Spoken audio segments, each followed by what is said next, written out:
उसी को रास्ता अंदर में महापुरुष देते हैं। जब बाहर से आदेश का पालन करते हैं तो जब गुरु खुश हो जाता है तो अंदर से संभाल करने लगता है, अंदर से ध्यान और भजन में सहयोग करने लगते हैं, मदद करने लगते हैं। तो ये गुरु महाराज की असीम दया कृपा है कि आज हम लोग छठ के दिन आज इस घाट पर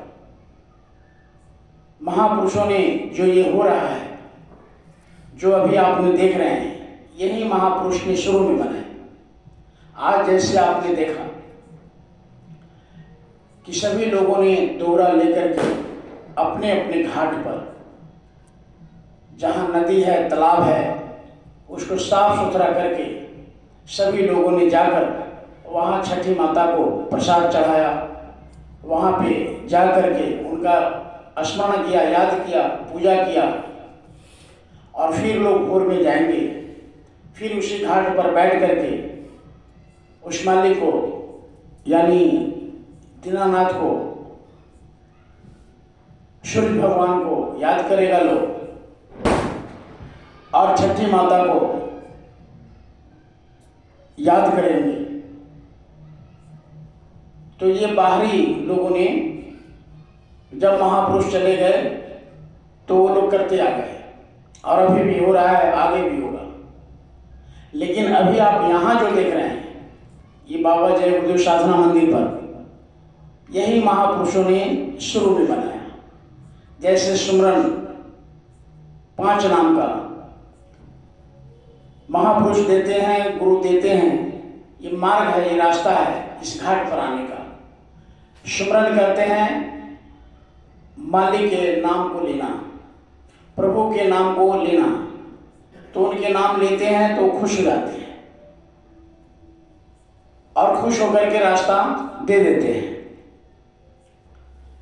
इसलिए महापुरुष नाम की कमाई, और इस कलयुग में नाम की कमाई की साधना है। कलयुग केवल नामाधारा, सुमरि सुमिरि नर उतर नहीं पारा।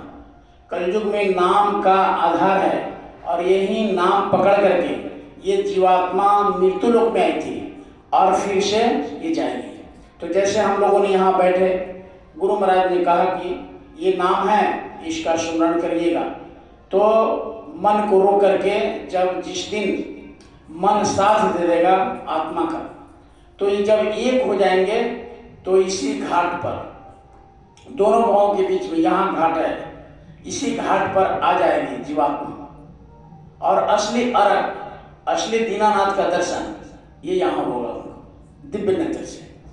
अभी बाहर कर रहे हैं, अभी बाहर लोगों ने घाट बनाया, लेकिन परमात्मा ने, प्रभु ने आत्मा का रूप धारण करके उसी को छठी माता कहते, दोनों भावों के बीच में यहाँ गए, और यही साधना महापुरुषों ने कराया। इसी को छठी घाट कहा गया, इसी छठी व्रत कहा गया जो कर रहे हैं। उसके बाद हम लोगों ने ध्यान किया, तो ध्यान में क्या होता है, गुरु महाराज ने बताया कि आंख को बाहरी बंद करो, अंदर की आंख से उस मालिक को दीदार करो, यानी देखो, एक टक देखते रहो। जब दृष्टि रुक जाएगी तो जब तक इस घाट पर सिमटाव होकर के दृष्टि जब रुकेगी, जब आ जाएंगे दोनों भावों के बीच में, वहाँ इकट्ठा हो जाएंगे, एक काग्र हो जाएंगे, एक स्थिर। जब एकाग्रता हो जाएगी, शरीर का आभास खत्म हो जाएगा, एक रस हो जाएंगे, एक लय हो जाएंगे, तब वो बिंदु जब टिकेगी आत्मा की आंख जब खुलेगी, तब असली ध्यान यानी गुरु का दर्शन होता है। यही सूरत की जहाँ बैठक है वहीं गुरु का, नीचे दर्शन नहीं होता। जब जीवात्मा, जब साधक यहाँ चले आते हैं तो उनका दर्शन होता है। तो महात्मा समझाते हैं कि तुम एकांत में कहीं घाट पर जाओ, कहीं नदी के किनारे। अब इसलिए कहा नदी के किनारे कि उसमें राज है। अंदर में जब साधना करके जब यहाँ पहुँचे तो वहाँ देखा कि बहुत सुंदर तालाब है, सरोवर है, तो उसी को बाहर लिख दिया और उसी को बाहर महात्मा कराने लगे। जैसे क्या कहा, कैसे इशारा किया प्रार्थना में, पीछे से आप लोग भी दोहराइएगा। नदिया किनारे चला करे आशनावा,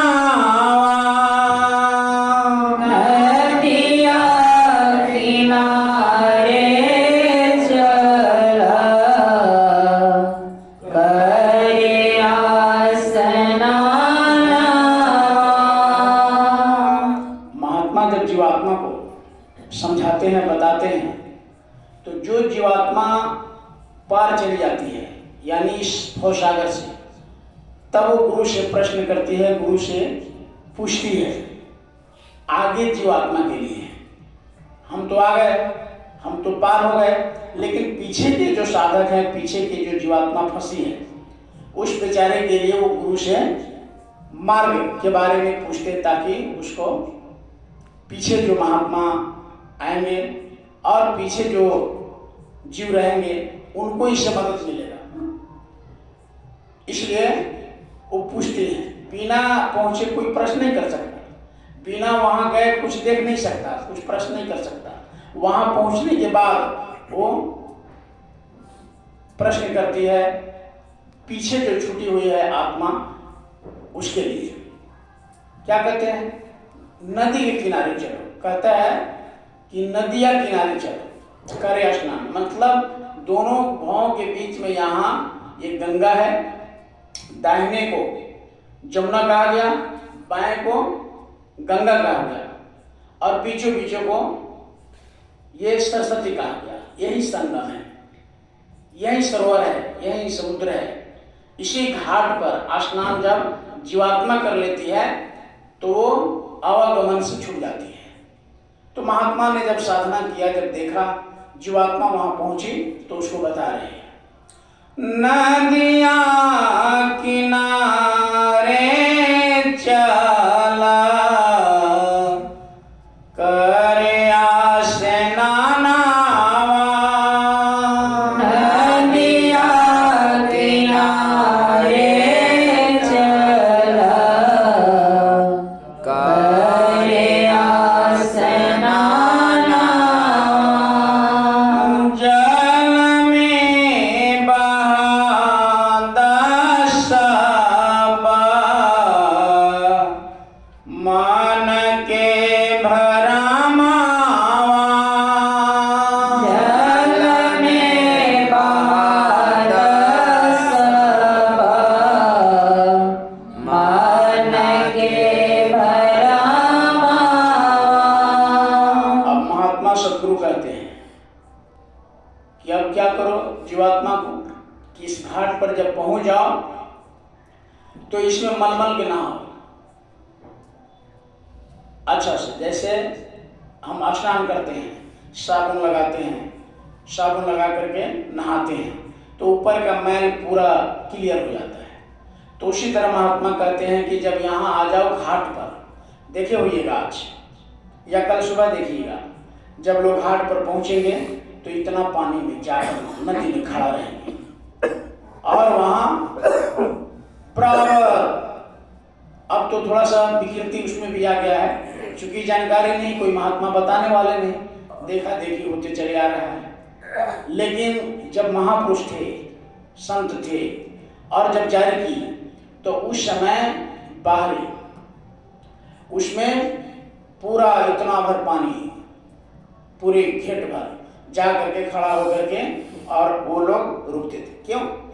यानी बाहर से यह है कि पूरे पानी में जल से पूरे बदन को धो, और अंदर यही बात यह है, महात्मा कहते हैं कि नदी के किनारे चलो, अंदर में यीशु को कहा गंगा, यमुना और सरस्वती का संगम, यानी दाहिने को पिंगला, बाएं को इंगला और पीछे पीछे को सुषुम्ना।